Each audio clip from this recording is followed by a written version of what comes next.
কুণাল ঘোষকে নিয়ে নতুন করে জল্পনা। এক্স হ্যান্ডেলের রাজনৈতিক পরিচয় মুছেছেন কুণাল ঘোষ।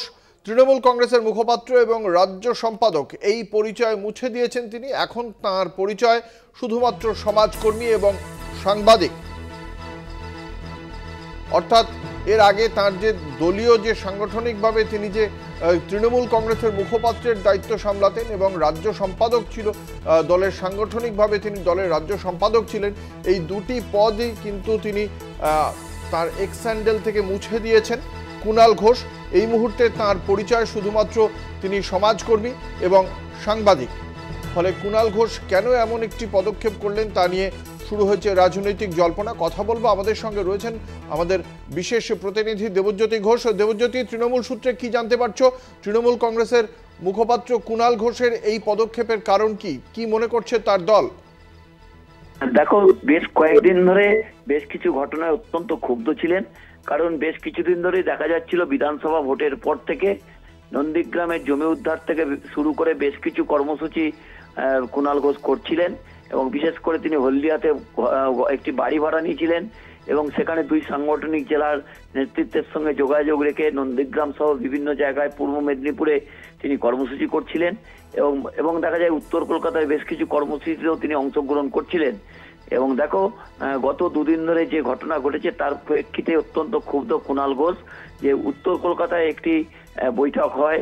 দেবজ্যোতি, তুমি আমাদের সঙ্গে থাকো। দেবজ্যোতি, তুমি আমাদের সঙ্গে থাকো। আপনাদের জানিয়ে রাখি, কুণাল ঘোষ তিনি জানিয়েছেন তিনি দলে আছেন কিন্তু পদে নেই, এমনটাই মমতা বন্দ্যোপাধ্যায় এবং অভিষেক বন্দ্যোপাধ্যায়কে জানিয়েছেন কুণাল ঘোষ। তৃণমূল কংগ্রেসের যে মুখপাত্র এবং রাজ্য সম্পাদকের পদাধিকারী ছিলেন তিনি, সেই পদ ছেড়ে দিয়েছেন কুণাল ঘোষ এবং পদ ছাড়লেও তিনি এখনো পর্যন্ত দলে আছেন বলেই দলের শীর্ষ নেতৃত্বকে জানিয়েছেন।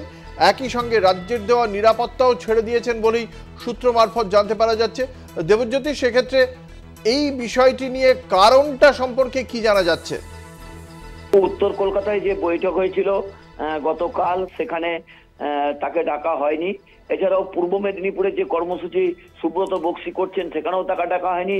সুদীপ বন্দ্যোপাধ্যায় গতকাল যে উত্তর কলকাতাতে 10 তারিখে যে কর্মসূচি রয়েছে তা নিয়ে যে প্রস্তুতি বৈঠক সেখানেও ডাকা হয়নি, তাতেই অত্যন্ত ক্ষুব্ধ। এবং ডাকা হয়নি বা কেন? যিনি দলের রাজ্য সম্পাদক, দলের মুখপাত্র, তিনি যদি দায়িত্বে থাকেন তাহলে তাকে ডাকাই বা না হলো কেন? পূর্ব মেদিনীপুরে তো সুব্রত বক্সি রয়েছেন, উত্তর কলকাতার দায়িত্বে তো সুদীপ বন্দ্যোপাধ্যায় রয়েছেন, তারাই বা কুণাল ঘোষকে কেন ডাকলেন না? দেখো, পূর্ব মেদিনীপুরের দায়িত্বে কিন্তু বিশেষ পর্যবেক্ষক হিসেবে কুণাল ঘোষ রয়েছেন।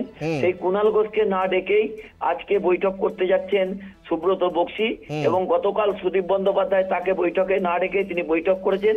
তারপরে তিনি ক্ষুব্ধ হওয়ার পরেই রাত্রে বেশ কিছু সিদ্ধান্ত নেন এবং সূত্র মারফত আমরা যেটা জানতে পারছি, তিনি যে রাজ্য সম্পাদক এবং দলের সাধারণ সম্পাদক ছিলেন সেই পদ থেকে তিনি পদত্যাগ করেছেন। এছাড়াও তার যে সরকারি নিরাপত্তা ছিল সেই নিরাপত্তাও তিনি আজ থেকে নিচ্ছেন না বলে তিনি জানিয়ে দিয়েছেন।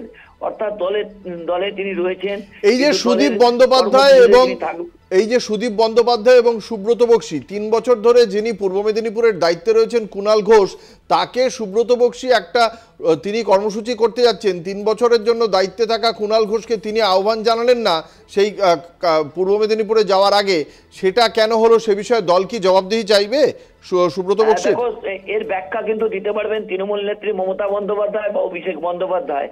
এই দুইটি জায়গা থেকে এখনো পর্যন্ত এ নিয়ে কোনো মন্তব্য করা হয়নি। তবে যেভাবে কুণাল ঘোষ পূর্ব মেদিনীপুরের দায়িত্বে রয়েছেন এবং সেখানে তাকে ডাকা হলো না, সেটা ক্ষুব্ধ হওয়ারই বিষয়। কারণ এছাড়াও উত্তর কলকাতায় তিনি রয়েছেন, উত্তর কলকাতার সমস্ত কর্মসূচিতে থাকেন, কিন্তু তাকে ডাকা হয়নি। অর্থাৎ দেখা যাচ্ছিল বেশ কিছুদিন ধরে সুদীপ বন্দ্যোপাধ্যায় এবং সুব্রত বক্সি সম্বন্ধে বেশ কিছু মন্তব্য করছিলেন। কারণ বর্ষিয়ান এই নেতৃত্বের বিরুদ্ধে তিনি একাধিকবার মুখ খুলেছেন যে সেখানে জুনিয়র অর্থাৎ দলে যারা নবাগত, যারা নতুন করে ভালো কাজ করছেন তাদের সামনে আনার কথাও বলেছিলেন। সেই জায়গা থেকেই বিভেদের সূত্রপাত হয়েছিল। আজকে সেখানে চূড়ান্ত পরিণতি হয়েছে যে কুণাল ঘোষ তার যে পদগুলি ছিল সেই পদ থেকে তিনি পদত্যাগ করেছেন বলে আমরা সূত্র মারফত জানতে পারছি, এবং সরকারি যে নিরাপত্তা তিনি পেতেন সেটাও তিনি ত্যাগ করেছেন। একবারই। তবে আগামী দুদিন অত্যন্ত গুরুত্বপূর্ণ, দুদিন পরে তিনি সংবাদ মাধ্যমের মুখোমুখি হবেন, সেখানে বিস্তারিত জানাবেন বলে তিনি জানিয়েছেন। ধন্যবাদ। আমাদের সঙ্গে ছিলেন বিশেষ প্রতিনিধি দেবজ্যোতি ঘোষ।